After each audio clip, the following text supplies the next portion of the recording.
Hello and welcome to this week's top news stories from the North American office of Steel Business Briefing in Pittsburgh, Pennsylvania.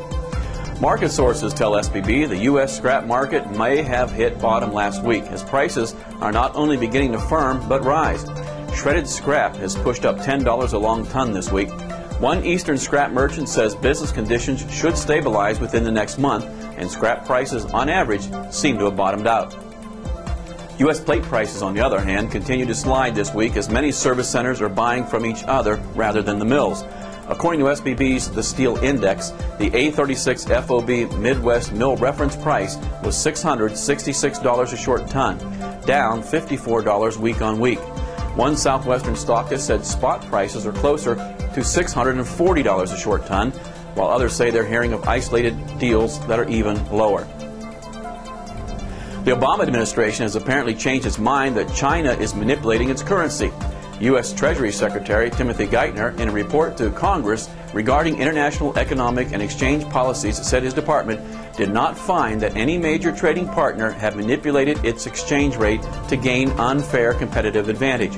The Treasury does still believe, however, that China's currency, the RMB, is undervalued. U.S. wire rod inventory destocking appears to be slowing, and prices at the moment have dipped below $500 a short ton, sources say.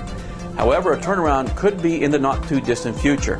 While pricing is down, we think that it is bottoming out, and by June we could see increases, one mill source told SBB.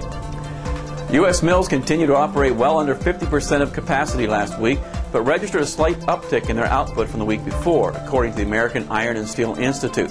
Domestic steelmakers' capability utilization rate was 43.3% last week, up 2.9 percentage points week on week. They produced just over 1 million short tons, an improvement from the 965,000 short tons the week before.